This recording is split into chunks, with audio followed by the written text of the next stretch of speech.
Good morning friends. Today update crypto. दोस्तों, अभी जो मैं वीडियो रिकॉर्ड कर रहा हूँ इस टाइम बीटीसी का प्राइस 40,969 चल रहा है, मतलब 40,970 के करीब चल रहा है। चलिए चलते हैं अपने अपडेट की तरफ। दोस्तों, आज जो अपडेट है वो 4 से 5 अपडेट है। पहली अपडेट है अर्जेंटीना की आईएमएफ के साथ डील में क्रिप्टो करेंसी का इस्तेमाल घटना शामिल। और दूसरी अपडेट हमारी बिटकॉइन से सरकार को मिल सकती है लो कॉस्ट सीबीडीसी बनाने में मदद, डेलोइट की स्टडी। और तीसरी अपडेट जो है कजाकिस्तान में इलेक्ट्रिक की कमी के कारण बंद किए गए अवैध क्रिप्टो माइनिंग सेंटर्स। चौथी हमारी है इंस्टाग्राम पर जल्द ही आएगा एनएफटी फ्यूचर्स। जैसे एनएफटी में धीरे धीरे ट्विटर भी अपने प्लेटफॉर्म को एनएफटी से जोड़ रहा है। पांचवी हमारी न्यूज है, अपडेट है पॉलीगन में नेटवर्क की समस्या के कारण बाइनेंस ने रोकी पॉलीगन ट्रांजेक्शन। चलिए दोस्तों शुरू करते हैं पहली अर्जेंटीना वाली। तो अर्जेंटीना क्या है, कर्ज से दबे अर्जेंटीना ने इंटरनेशनल मॉनेटरी फंड आईएमएफ के साथ डेट के भुगतान की योजना को रिस्ट्रक्चर करने में डील की है। इसमें आईएमएफ ने क्रिप्टो करेंसी का इस्तेमाल घटाने की शर्त रखी है। अर्जेंटीना को आईएमएफ को के लगभग 4.5 करोड़ डॉलर का भुगतान करना है। आईएमएफ का मानना है कि क्रिप्टो करेंसी से डिसेंट्रलाइज और बिना रेगुलेशन के होने की वजह से इनका इस्तेमाल गैर कानूनी गतिविधियों के लिए किया जा सकता है। इसके अलावा क्रिप्टो करेंसी सेगमेंट में वॉलेटिलिटी भी एक बड़ी आशंका है। बिटकॉइन न्यूज ने आईएमएफ की शर्त के हवाले से कहा है अर्जेंटीना सरकार वित्तीय सुरक्षा को बढ़ाने के लिए क्रिप्टो करेंसी का इस्तेमाल को रोकेगी। पेमेंट के डिजिटाइजेशन को इंसेंटिव दिए जाएंगे और फाइनेंशियल ट्रांजैक्शन करने वाले लोगों को अतिरिक्त सुरक्षा दी जाएगी। अर्जेंटीना की कुल जनसंख्या 2.94% के साथ 5 क्रिप्टो करेंसी होने का अनुमान है। मतलब कि जितनी जनसंख्या वहां पे सिर्फ वहां पे 3% क्रिप्टो करेंसी लोगों के पास है। अर्जेंटीना की आईएमएफ की क्रिप्टो विरोधी शर्त के स्वीकार करने से इसके नागरिक का एक वर्ग नाराज है।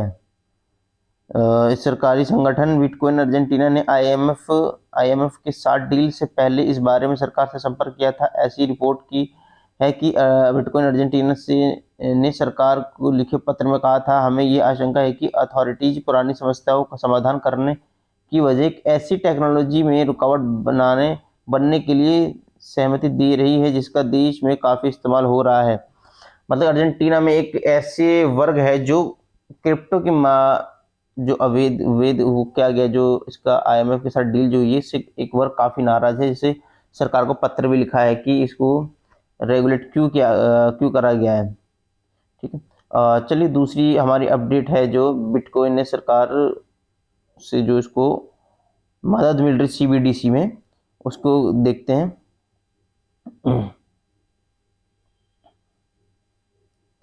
दूसरी जो central bank digital currency CBD को कम कॉस्ट अधिक सुरक्षा के साथ तैयार करने में बिटकॉइन एक शक्तिशाली टूल हो सकता है।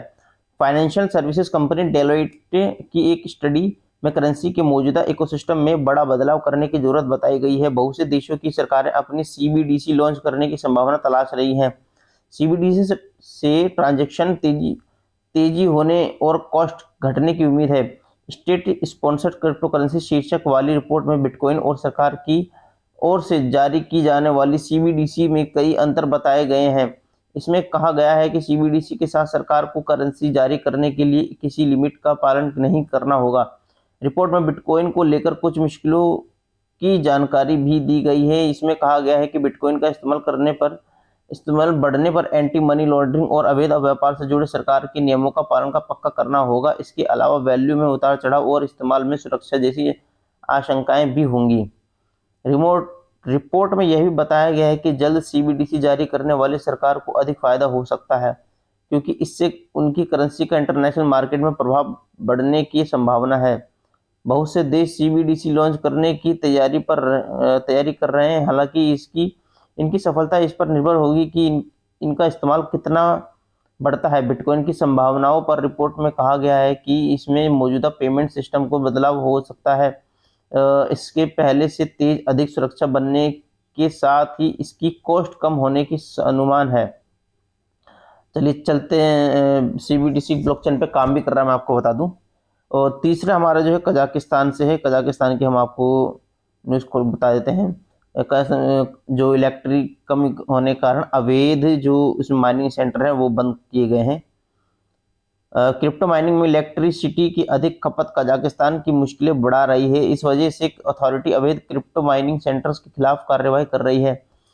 इस माइनिंग सेंटर्स के इलेक्ट्रिसिटी की कमी हो रही है और इससे आर्थिक सुरक्षा को भी खतरा बढ़ रहा है। कजाकिस्तान की फाइनेंशियल मॉनिटरिंग एजेंसी ने ऐसे 100 से अधिक क्रिप्टो माइनिंग सेंटर पर छापे मारे हैं, इन्हें बंद किया गया है। 100 से अधिक, आप देख सकते हैं 100 से अधिक जो अवैध माइनिंग सेंटर चल रहे हैं छापे मारे गए हैं कजाकिस्तान सरकार ने।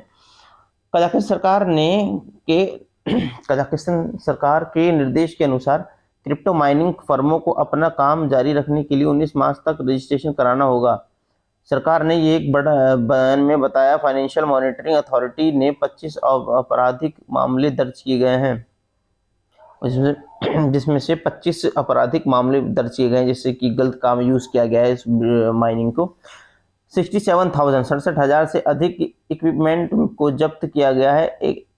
एक ऐसी रिपोर्ट की है कि पवलाडार क्षेत्र के कुछ बड़े कारोबारियों के सहयोगी अवैध माइनिंग सेंटर चला रहे थे। अवैध क्रिप्टो माइनिंग सेंटर पर शिकंजा कसने के बाद ये कजाकिस्तान में प्रतिदिन की इलेक्ट्रिसिटी की खपत में 6 मेगावाट प्रति घंटा की कमी आई है।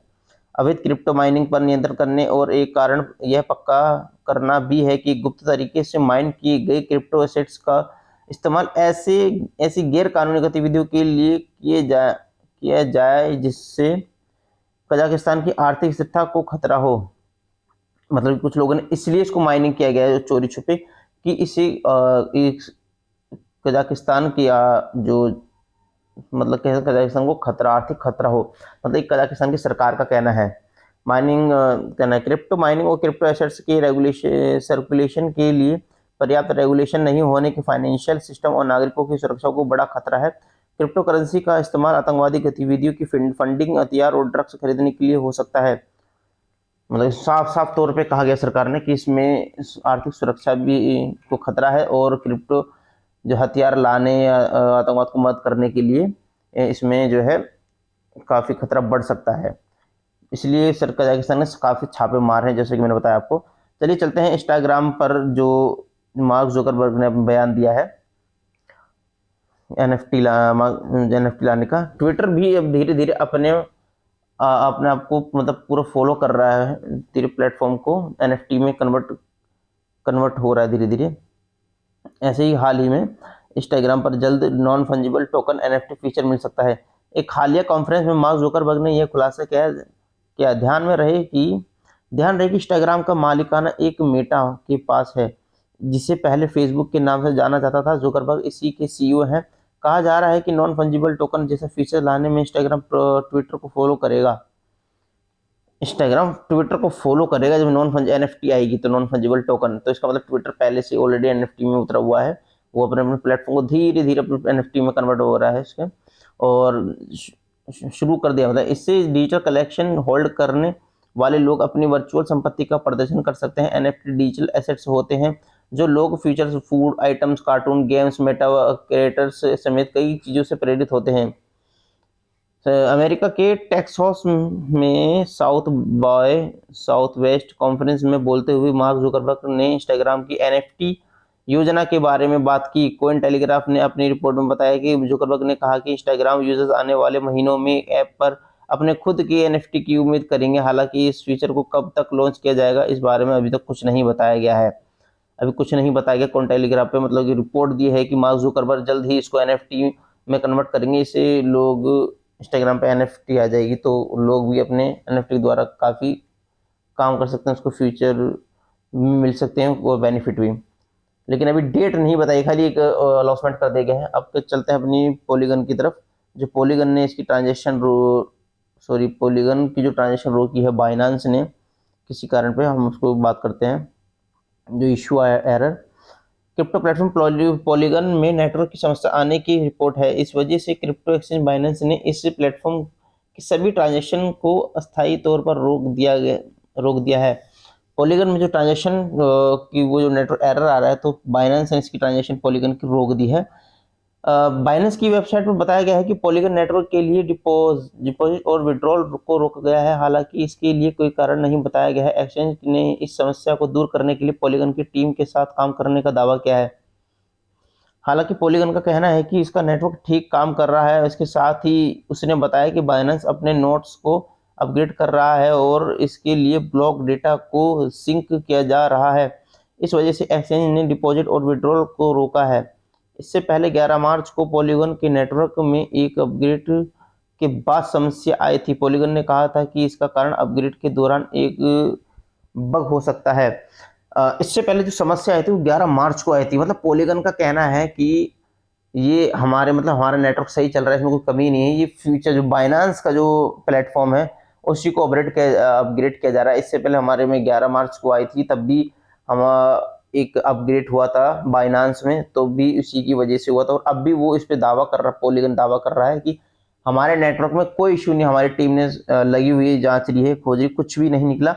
ये बाइनांस जो है उसकी वजह से है, हो रहा है। पॉलीगन का नेटवर्क 3 लेयर में बना है। इनमें से प्रत्येक का अलग कार्य है। इथेरियम लेयर स्मार्ट कॉन्ट्रैक्ट से जुड़ी है, जबकि बोर लेयर ब्लॉक्स को जनरेट करने में मदद करती है। तीसरी लेयर हेमडॉल है और इसी में समस्या आई थी। संदिग्ध बग मतलब तीसरी लेयर हेमडेल और इसी में समस्या आई थी। हेमडेल में संदिग्ध बग के विभिन्न हेमडेल वैलिडेटर्स चेन के विभिन्न वर्जन पर जा रहे थे और ग्रीन लाइट ट्रांजेक्शन के लिए इसमें सहमति बना रही थी। यह समस्या कुछ घंटों तक रही थी और बहुत से प्रोजेक्ट्स और ट्रेडर्स को मुश्किल का सामना करना पड़ा था। तो दोस्तों ये थी आज की अपडेट। से दोस्तों कैसे लगी आपको अपडेट, न्यूज़ कमेंट सेक्शन में जरूर बताना। और अगर आप वीडियो में पहली बार आए तो प्लीज चैनल को लाइक कीजिए और बेल आइकन की जो बेल घंटी है उसको जरूर दबाएं। वीडियो को जरूर लाइक करें। थैंक यू दोस्तों, थैंक यू वेरी मच। मिलते हैं नेक्स्ट वीडियो नेक्स्ट टॉपिक के साथ।